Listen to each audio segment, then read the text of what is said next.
اللہ فرماتا ہے اور دنیا سوائے دھوکے کے سامان کے کچھ نہیں. جس نے دنیا بنائی وہ خود فرما رہا ہو, جو اس کائنات کا خالق ہے وہ خود فرما رہا ہو, یہ دنیا دھوکے کے سامان کے علاوہ کچھ نہیں. یعنی یہاں پر انسان اکثر دھوکہ کھا جاتا ہے.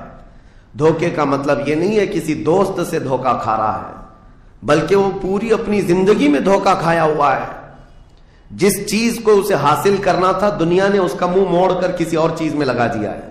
یہ دھوکہ نہیں ہے تو اور کیا ہے؟ میں آپ کو ایک بات بتا دوں, آپ گھر سے نکلے تھے, سامان سب باندھ کر کے دلی جا رہے تھے, اسٹیشن پر کسی نے پکڑ لیا اور کہا آؤ چلو میں تمہیں ٹرین میں بٹھا دیتا ہوں, اور اس نے تمہیں دلی کی ٹرین کی بجائے تمہیں مدراس کی چنئی کی ٹرین میں بٹھا دیا, بیٹھ گئے تم. مجھے بتاؤ یہ دھوکہ ہوا کہ نہیں ہوا تمہارے ساتھ؟ بہت بڑا دھوکہ ہوا کہ منزل تمہاری کہیں اور تھی, تم کہیں اور چل پڑے. دیکھنے کو ٹرین سیم دکھ رہی تھی, تم نے اس کی بات کا یقین کیا اور بیٹھ گئے, اور جب پہنچے تو پتا چلا نہیں میں تو دلی پہنچا ہی نہیں, میں چنئی آ گیا. زندگیاں اسی طرح سے گزر رہی ہیں. تم جس راستے پر چل رہے تھے اصل تمہاری منزل مدینہ طیبہ, تمہارا سفر حضور پاک کے قدموں تک پہنچنا ہے, لیکن ایرا غیرہ آتا ہے اور تمہیں کسی دوسرے ٹریک پر ڈالتا ہے اور تم چل پڑتے ہو اس کی بات پر. اسی لیے قرآن نے کہا یہ دھوکے کے علاوہ کچھ نہیں ملتا یہاں پر. دنیا اور دنیا داروں پر تم کبھی بھروسہ نہ کرنا, تم اپنی منزل پر ہمیشہ توجہ رکھنا. تمہاری منزل یہ نہیں ہے. اسی لیے شاعر نے کہا تھا غلط روی سے منازل کا بعد بڑھتا ہے, مسافروں روش کارواں بدل ڈالو. تم ٹیڑھے میڑے چلتے رہو گے تو منزل لمبی ہو جائے گی, فاصلہ دور ہو جائے گا. اس لیے چلنے کا طریقہ بدل ڈالو, تمہارا سفر آسان بھی ہو جائے گا اور منزل جلدی پہنچ جاؤ گے.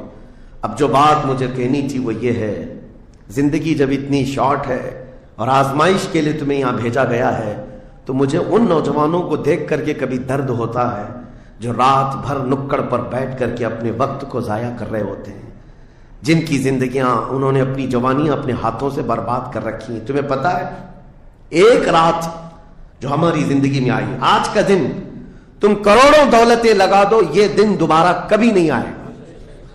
تمہاری زندگی میں کیا قیامت تک واپس نہیں آنا ہے اس دن کو. دنیا چل پڑی ہے, پیچھے کی طرف کبھی نہیں آئے گی.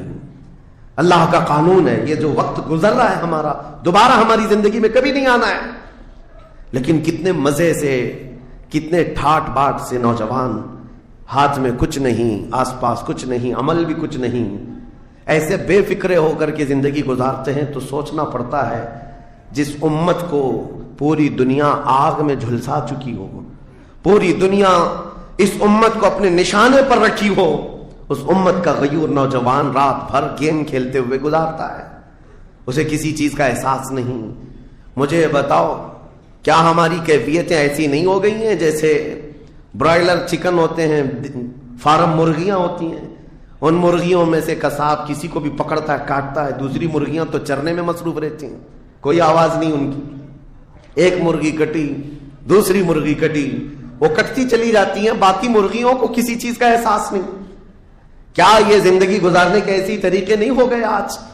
ہمیں روز اٹھنے کے بعد ایک نیوز پہنچائی جاتی ہے کہ تمہیں کاٹا گیا, تمہیں مارا گیا. نہ جانے ہم کتنی مسجدوں کے مینار گرتے ہوئے دیکھ رہے ہیں, کتنے اولیاء کاملین کے مزارات کو جلا کر خاک کرتے ہوئے دکھائے جا رہے ہیں. اور ہمارے امت کے ساتھ یہ نہیں, بانی اسلام کی عزت کے ساتھ مذاق, یہ روزانہ نہیں چل رہا ہے. یہ تمام حالات کے بعد اب مجھے فکر اس بات کی ہوتی ہے, میاں جب ہمارے گھر میں جنازہ رکھا ہوتا ہے تو ہم کھانا تک نہیں بناتے چولہے پر گھر کے اندر, اور جب امت پر ایسے حالات گزر رہے ہوں تو کیا اس نوجوان کو یہ زیب دیتا ہے کہ وہ عیاشی میں رات گزارے؟ کیا اسے یہ زیب دیتا ہے کہ وہ نکڑ پر بیٹھ کر پوری رات کو تباہی کے اڈے پر گزارے؟ تمہارے ہاتھ میں تاش کے پتے, تمہارے ہاتھ میں شراب کی بوتلیں کیسے آ گئیں؟